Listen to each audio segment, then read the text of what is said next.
सकाळ होईपर्यंत या प्रेम प्रवासानंतर विक्रम अणूच्या छातीवर डोके ठेवून गाढ झोपेत गेला. फ्लॅशबॅक. अणू विक्रमच्या खोलीत येण्यापूर्वी विक्रम वॉशरूमला जाण्यासाठी आपल्या खोलीकडे चालला होता तेव्हाच निशा त्याच्या समोर आली आणि हसत म्हणाली, हाय विक्रम, हॅपी बर्थडे. विक्रमने हलकी स्माईल देत उत्तर दिलं, थँक्यू निशा. तू इथे काय करत आहेस? जा पार्टी एन्जॉय कर. निशा म्हणाली, मी तर फक्त ज्यूस घ्यायला आले होते. हे घे, तूही पी. विक्रमने डोकं हलवत सांगितलं, नो थँक्यू निशा, मला आता काही नको.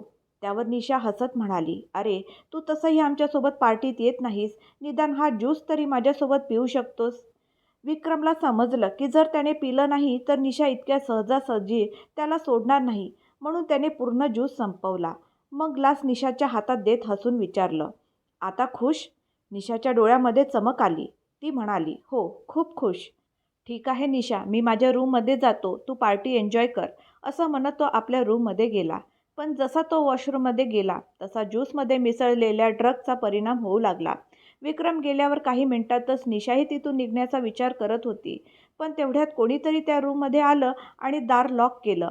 जेव्हा निशा विक्रमच्या रूमपर्यंत पोहोचली तेव्हा तिला दिसलं की दार आतून बंद होतं. आता ती विचार करू लागली, विक्रम नेमका कुठं गेला? तो आत आहे की बाहेर गेला? काही मिनिटं ती तिथेच थांबली, पण काहीच हालचाल दिसली नाही, म्हणून शेवटी खाली गेली. विक्रम तिला कुठेच दिसला नाही. घाबरलेल्या अवस्थेत प्रीतीने विचारलं, काय झालं निशा, सगळं ठीक आहे ना? निशा चिंतेच्या स्वरात म्हणाली, मी त्याला ज्यूस दिला, त्याने पिऊनही टाकला, पण आता तो कुठे दिसत नाही. मी सगळी खोली तपासली, पण विक्रम कुठेच नाही आहे. प्रीतीच्या चेहऱ्यावरही काळजी उमटली. ती म्हणाली, काय? जर त्याने ज्यूस पिलं असेल तर तो आता स्वतःच्या कंट्रोलमध्ये राहणार नाही. मग तो कुठे असेल? निशा घाबरून म्हणाली, हेच तर समजत नाहीये मला. तो पार्टीतही नाहीये. मी पुन्हा एकदा जाऊन पाहते, तू इथेच थांब. मग निशा परत वर गेली. पण थोड्याच वेळाने ती रागाने फोन पाहत खाली आली आणि प्रीतीला कठोर आवाजात म्हणाली, आता आपल्याला इथून निघावं लागेल. चल घरी जाऊ. प्रीती दचकली आणि म्हणाली, पण विक्रमचं काय? त्याची तब्येत आता कशी असेल? निशा रुखरुखीत आवाजात म्हणाली, ती आपली डोकेदुखी नाही, तो स्वतः बघून घेईल. इथे थांबणं सेफ नाही. चल लवकर निघू. इतकं सांगून निशाने प्रीतीला खेचून बाहेर नेलं आणि दोघी घरी निघाल्या. Flashback end. पार्टी संपल्यानंतरही विक्रम कुठेच दिसला नाही, म्हणून सगळ्यांना वाटलं की तो आधीच जाऊन झोपला असेल. म्हणून त्याचे मित्र त्याला न सांगताच निघून गेले. जयने थोडा वेळ त्याची वाट पाहिली, पण विक्रम न आल्यामुळे त्याला वाटलं की तो कुठेतरी दुसरीकडे गेला असेल आणि तोही निघून गेला. श्रेया देखील अनूला संपूर्ण घरभर शोधत राहिली, पण ती कुठेच न सापडल्याने कदाचित ऑटो करून घरी गेली असेल असा विचार करून श्रेयासुद्धा आपल्या खोलीत गेली. काही तासांनी पार्टी संपल्यावर आणि सगळे आपापल्या खोल्यांमध्ये झोपले असताना सूर्योदयाला अजून 2 तास बाकी होते तेव्हा अनूला जाग आली आणि तिने हळूहळू डोळे उघडले. तिला शरीरावर जडपणा जाणवत होता. तिने हलकेच डोळे उघडले आणि पाहिलं की तिच्या छातीवर शांततेत आणि समाधानाने विक्रम गाढ झोपला होता. अणूला काहीच समजत नव्हतं. हे सगळं कसं झालं? ती इथे कशी आली? तिला आठवलं की ती फक्त त्याची मदत करायला आली होती, पण आता तिचीच अशी अवस्था झाली होती. डोळ्यातून अश्रू येऊ लागले. तिने गालावर ओघळणारे थेंब पुसले. मग विक्रमला व्यवस्थित बेडवर झोपवलं. हळूच उठून खाली पडलेले आपले कपडे घातले. शेवटी एकदा विक्रमकडे पाहिलं. तो अजूनही बेशुद्ध होता. त्याला काहीच कल्पना नव्हती की रात्री काय घडलं. अणूने त्याला तसेच सोडण्याचा निर्णय घेतला. तिने विक्रमलाही कपडे घातले, त्याच्या अंगावर नीट ब्लँकेट ओढलं आणि मग शांतपणे रूममधून बाहेर पडली. तिला काहीच भान नव्हतं की ती इथून निघून घरी कशी पोहोचली. ती बाहेर आली तेव्हा एक ऑटो उभा होता. काहीही न विचारता ती त्यात बसली आणि आपल्या घराचा पत्ता सांगून शांतपणे निघून गेली. घरी पोहोचल्यावर सर्वात आधी तिने स्नान केलं. पण जसे पाण्याचे थेंब चेहऱ्यावर पडले तशी काल रात्रीची सगळी दृश्य तिच्या डोळ्यासमोरून फिरू लागली. तिच्या डोळ्यातून अश्रू थांबायचं नाव घेत नव्हते. विक्रम सरांना हे सगळं आठवेल का? शेवटी माझ्याच बाबतीत असं का घडलं? मी तर तुम्हाला वाचवायला आले होते, मग मीच या अवस्थेत कशी आले? या प्रश्नांसोबत अनु फक्त रडत राहिली. आपलं दुःख ती कोणालाही सांगू शकत नव्हती. केसांमध्ये हात घालून तिने घट्ट पकडले आणि फूट फुटून रडू लागली. मी तर फक्त मदत करायला आले होते, पण आता माझंच आयुष्य उद्ध्वस्त झालंय. आता मी काय करू? तिला समजत नव्हतं की आता पुढे काय करायला पाहिजे. ती घरी पोहोचली तेव्हा सगळे झोपले होते. सगळ्यांना वाटलं की ती रात्रीच आली असेल. रत्ना उठण्याच्या आधीच अणूने घरातली सगळी कामं पूर्ण केली. सगळ्यांसाठी जेवण बनवून ठेवलं. मग रत्नाजवळ जाऊन अणू हळू आवाजात म्हणाली, आई, मला ताप आल्यासारखं वाटतंय. मी आज कॉलेजला जाणार नाही. इतकं सांगून ती आपल्या खोलीत गेली आणि दरवाजा आतून लॉक केला. पूर्ण दिवस ती खोलीतून बाहेर आलीच नाही. रत्नाने पाहिलं की घरची सगळी कामं झालेली आहेत, त्यामुळे ती पण काहीच बोलली नाही. संध्याकाळपर्यंत अनु पलंगावरच पडून राहिली. शरीरावर उमटलेल्या खुणांना स्पर्श करत ती रडत राहिली आणि रडता रडता झोपून गेली. तिकडे विक्रमची झोप दुपारी 12 वाजता उघडली. त्याचं शरीरही जड वाटत होतं. अजूनही हलकीशी कमजोरी आणि चक्कर आल्यासारखं जाणवत होतं. तो उठून बसला आणि आजूबाजूला पाहू लागला. मी इथे कधी आलो? रात्री काय झालं होतं? त्याने आठवण्याचा प्रयत्न केला, पण त्याला फक्त इतकंच लक्षात आलं. त्याने ज्यूस पिलं होतं, मग वॉशरूमला गेला होता आणि त्यानंतर थेट बेडवर कोसळला होता. त्यानंतर काय झालं ते काहीच आठवत नव्हतं. किती विचित्र आहे. मी फक्त 2 पेग घेतले होते आणि इतकी नशा कशी चढली मला? आणि अणू, ती इतक्या दुरून फक्त मला भेटायला आली होती, पण मी तिच्याशी नीट बोलूही शकलो नाही. शरीरात काहीतरी विचित्र जाणवत असल्यामुळे त्याने सर्वात आधी गरम पाण्याने आंघोळ केली. तेव्हा श्रेया विक्रमच्या रूममध्ये आली. भैया, तिने हाक मारली. विक्रमने डोकं वर करून तिच्याकडे पाहिलं. श्रेया थोडं संकोचून म्हणाली, भैया, जेव्हा अनु इथून गेली तेव्हा तिने तुम्हाला काही सांगितलं का? विक्रमने भुवया उंचावत उत्तर दिलं, नाही, मला काहीच नाही माहिती. मला तर इतकंसुद्धा आठवत नाही की मी कधी झोपलो. रात्री कुणाशी नीट बोललोही नाही. श्रेया म्हणाली, हो भैया, तिला इथे बरं वाटत नव्हतं. तिने सांगितलं की ती घरी चालली आहे. मी तिला थोडा वेळ थांबायला सांगितलं होतं, पण ती काही न सांगताच निघून गेली. विक्रमने मान हलवली. अच्छा, काही हरकत नाही. उद्या कॉलेजमध्ये भेटेल तेव्हा बोलू. मग तो आपल्या मित्रांकडे गेला, पण त्याला अजूनही मागच्या रात्रीचं काहीच आठवत नव्हतं. ड्रगचा परिणाम इतका जबरदस्त होता की सगळी स्मृती पुसली गेली होती. दुसऱ्या दिवशी श्रेयानेही ठरवलं होतं की कॉलेजमध्ये अनुला भेटून बोलावं, पण अनु सलग 3 दिवस कॉलेजला आलीच नाही. श्रेया आणि तिच्या मैत्रिणीने 2 दिवस कॉलेजमध्ये तिची वाट पाहिली, पण अनु दिसलीच नाही. ती अनुला फोनही करू शकत नव्हती, कारण तिच्याकडे फोन नव्हता. आता श्रेयाला काळजी वाटू लागली. जर उद्या अनु कॉलेजला नाही आली तर मी स्वतः तिच्या घरी जाईन, असं तिने ठरवलं. अशा प्रकारे आणखी 1 दिवस असाच गेला. दुसऱ्या दिवशी सकाळी श्रेया आणि विक्रम कॉलेजमध्ये आले आणि अनुची वाट पाहू लागले. शेवटी त्यांच्या नजरेला ती दिसली. अनुने कॉलेजमध्ये पाऊल ठेवलं. जसं विक्रमने तिला पाहिलं तसा त्याचा चेहरा उजळून निघाला, जणू कुणीतरी फ्लॅशलाईट पेटवलीये. तो उत्साहित होऊन म्हणाला, श्रेया, माझी पागल, बघ ती आली. श्रेयाने नजर त्या दिशेला फिरवली आणि म्हणाली, अरे, मला दिसतंय, मलाही डोळे आहेत. पण विक्रम फक्त अनुलाच बघत राहिला. श्रेया हळूच बाजूला सरकून जयकडे गेली. जयने तिला गंभीर नजरेने पाहून विचारलं, काय झालं? श्रेया हसत म्हणाली, काय झालं म्हणजे? अरे, तिकडे तो पागल अनुशी बोलण्यासाठी तडपत आहे, म्हणून मला वाटलं की आपण तिथे का उभं राहायचं? चल, तिकडे जाऊ. जय म्हणाला, अच्छा, मी तर माझ्या मित्रांकडे जात आहे. श्रेयाने त्याच्याकडे रोखून पाहिलं. अरे, काय बोलत आहेस? तुला काही समजत नाही का? माझ्याशी बोलायला इतका त्रास होतो तुला? जयने थंड आवाजात म्हटलं, मला तुझ्याशी बोलायचं नाहीये तर का बोलू? श्रेया चिडून म्हणाली, अच्छा, बाकी सगळ्या मुलींशी तर हसून खिदळून बोलतोस, मग माझ्याशीच काय अडचण आहे? जयने खोल श्वास घेतला आणि म्हणाला, कुठलीही अडचण नाही, बस मला जायचं आहे. श्रेयाने त्याचं मनगट पकडलं आणि तिरक्या नजरेने बघत विचारलं, तू मला का दूर लोटतोयस जय? जय चिडून म्हणाला, श्रेया, मी तुला आधीच 100दा समजावलंय की आपल्या दोघांमध्ये असल्या गोष्टी होऊ शकत नाही. प्लीज समजून घे. श्रेयाच्या डोळ्यात थोडी खोडकर चमक आली. ती म्हणाली, आय लव्ह यू जय. जयने निराश नजरेने तिच्याकडे पाहिलं आणि विचारलं, का का एवढी माझ्या मागे लागली आहेस श्रेया? ती हसली आणि म्हणाली, कारण मला तू आवडतोस. जयने रागाने उत्तर दिलं, हे सगळं सोड आणि आपल्या अभ्यासाकडे लक्ष दे. श्रेयाने पुन्हा खोडकरपणे विचारलं, जर मी चांगला अभ्यास केला तर तू माझ्यावर प्रेम करशील? जयने डोकं धरलं आणि म्हणाला, आधी इथून जा. श्रेयाला तिथून जबरदस्तीने पाठवल्यावर जय आपल्या मित्रांकडे निघून गेला. तिकडे अनुने पाहिलं की विक्रम तिच्याकडेच चालत येत आहे. विक्रमला पाहताच तिच्या डोळ्यासमोर त्या रात्रीच्या सगळ्या घटना फिरू लागल्या. तिने बॅग घट्ट पकडली आणि मनात विचार करत होती, जर यांना सगळं आठवलं असतं तर ते या 2 दिवसात मला भेटायला आमच्या घरी नक्की आले असते. तेव्हाच विक्रम तिच्याकडे आला आणि हसत म्हणाला, हाय पागल, काय झालं? त्या दिवशी फंक्शनमध्ये काही न सांगताच घरी गेलीस? निदान श्रेयाला तरी सांगितलं असतंस. मी तर विचार करत होतो की तुझ्यासोबत अजून थोडा वेळ घालवू, पण नीट बोलायलाही वेळ मिळाला नाही आणि मग मी लगेच झोपून गेलो. विक्रमच्या बोलण्यातून अनुला कळलं की त्याला त्या रात्रीचं काहीच आठवत नाहीये. तिचे डोळे वेदनेने भरले, पण तिने अश्रू आवरले जेणेकरून विक्रमला संशय येऊ नये. विक्रमने तिच्याकडे बारकाईने पाहिलं आणि म्हणाला, "अरे पागल, मी इथे बोलतोय आणि तू काहीच बोलत नाहीस. काय झालंय?" अनुने आवाज सामान्य ठेवत उत्तर दिलं, "काही नाही सर, क्लासची वेळ झाली आहे, मी जाते." विक्रमने तिला थांबवत विचारलं, "अरे कुठे चाललीस? मी बोलतोय आणि तू निघतेस?" अनुने त्याच्याकडे न पाहताच उत्तर दिलं, "सर, क्लासचा टाईम झाला आहे." विक्रमने पुन्हा विचारलं, "ठीक आहे, पण 3 दिवस कॉलेजला का नाही आलीस?" अनुने पटकन उत्तर दिलं, "सर, तब्येत ठीक नव्हती, ताप आला होता म्हणून येऊ शकले नाही." इतकं सांगून ती न थांबता क्लासकडे निघून गेली. विक्रम फक्त तिला जाताना बघत राहिला. "अरे, हे काय आहे? बोलता बोलता अशीच निघून गेली." तो मनात म्हणाला. तेव्हाच जय विक्रमकडे आला आणि विचारलं, "काय झालं भाई?" विक्रम म्हणाला, "काही नाही यार, तिला ताप आला होता म्हणून 3 दिवस कॉलेजला आली नव्हती. नीट बोललीही नाही आणि निघून गेली."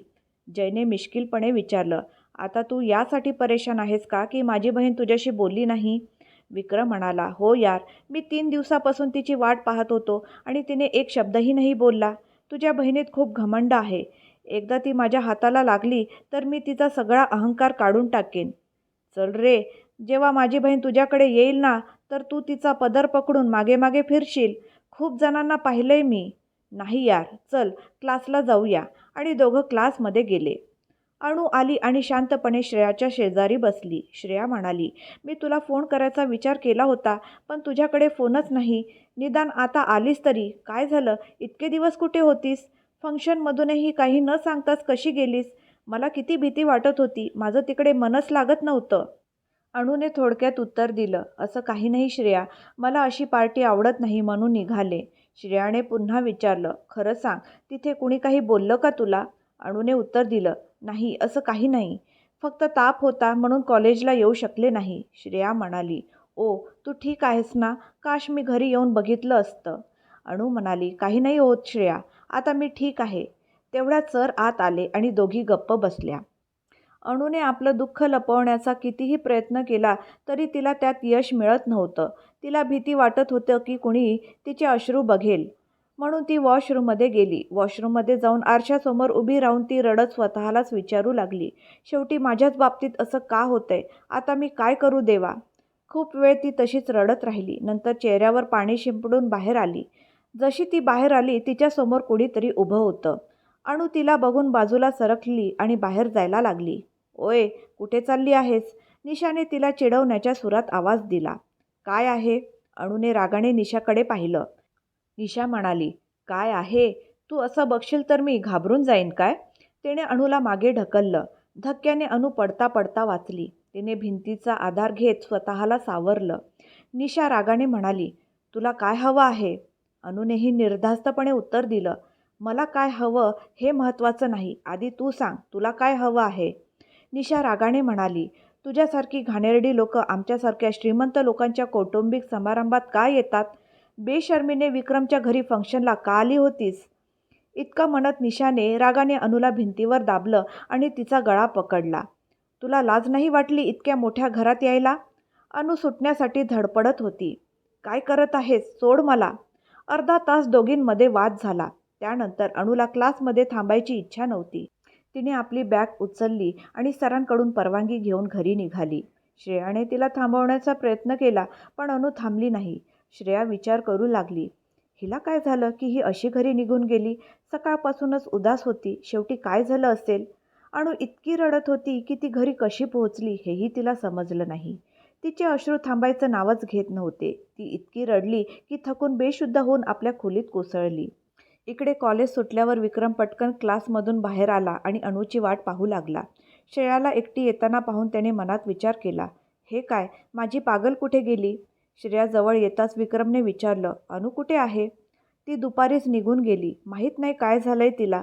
सकाळपासूनच खूप उदास होती. मी विचारलं तरी काही बोलली नाही. असं वाटत होतं ती रडली आहे. डोळे लाल झाले होते." श्रेया उदासपणे म्हणाली, "काय? ती रडत होती आणि तू विचारलंसही नाही?" विक्रम संतापून म्हणाला, "मी विचारलं होतं भैया, पण वहिनीने मला काही सांगितलं नाही." "हा काय प्रकार आहे? आज मला तिच्याशी बोलायचं होतं आणि ती अशी वागत आहे. विक्रम चिडून घरी निघून गेला. इकडे अनु बेशुद्ध होऊन पडली होती. संध्याकाळपर्यंत ती तशीच बेशुद्ध होऊन पडून राहिली. संध्याकाळी रत्ना आली आणि अणूच्या खोलीचा दरवाजा ठोठावला. तेव्हा अणूला हळूच शुद्ध आली आणि तिने दरवाजा उघडला. काय, इतका वेळ झोपली होतीस? उठ आता आणि कॉफी बनवून आण, रत्ना रागाने म्हणाली. आई, माझ्या पोटात दुखत आहे. मी दुपारी कॉलेजमधून येऊन झोपले. मला जागच आली नाही, अणू म्हणाली. चल, असं पडून राहण्याने अजून त्रास होतो. जा, थोडं काम कर, रत्ना म्हणाली आणि स्वतः TV पाहायला बसली. आई, ती सांगते तिच्या पोटात दुखते. तू स्वतः एक दिवस कॉफी बनवून पिशील तर काय बिघडणार आहे, वैष्णवीने चिडून म्हटलं. कामधंदा न करता पडून राहिल्याने असे रोग होतात. थोडं काम करू दे तिला, रत्ना म्हणाली. ती तर 24 तास घरकामच करत असते आणि तुम्ही मात्र क्षणभरही जागेवरून हलत नाही. तुम्हाला किती रोग झाली पाहिजेत मग? एकदा तरी स्वतःकडे पाहिलंय? शरीर कसं फुग्यासारखं सुटले. मी आधीच सांगते, अशी राहशील तर कधीही हार्ट अटॅक येऊ शकतं, वैष्णवी म्हणाली. म्हणजे काय, मी मरून जावं असं वाटते का तुला, रत्ना म्हणाली. मी असं नाही म्हणाले की तू मरून जा, पण अशी राहिलीस तर नक्की मरशील. रत्नाने तिच्या बोलण्याकडे दुर्लक्ष केलं. ओय, काय झालं? कॉफी झाली की नाही, रत्नाने अणूला पुन्हा आवाज दिला. हो, आली आई. अणू कॉफी घेऊन आली आणि रत्नासोबत वैष्णवीलाही दिली. अणू, तूही कॉफी घे. काही काम असेल तर उद्या कर. खूप थकलेली दिसतेस. आज मी जेवण बाहेरून ऑर्डर करते. तू जाऊन आराम कर, वैष्णवी म्हणाली. बाहेरून मागवायची काय गरज आहे, रत्ना किंचाळली. त्यावर वैष्णवी जोरात म्हणाली. का आई, तू प्रत्येक गोष्टीवर का ओरडतेस? तुला दिसत नाही का तिचा चेहरा कसा झाला आहे? तिला ताप आलंय, पोट दुखतंय. एवढं सांगूनही तू तिच्यावर राग काढतेस. ती पण माझ्यासारखीच तुझी मुलगी आहे, समजलं? जर ती तुझी सख्खी मुलगी असती तर तू तिच्याशी असंच वागली असतीस का? खरंच आम्हा दोघींना एक समान बघितलं असतंस, वैष्णवीने रागाने विचारलं. माझं बोलणं तर ऐकत नाही, निदान तू तरी समजाव, मूर्ती म्हणाले, जे तेव्हाच आत येत होते. रत्ना चिडून मूर्तीला म्हणाली. तुम्ही गप्प बसा.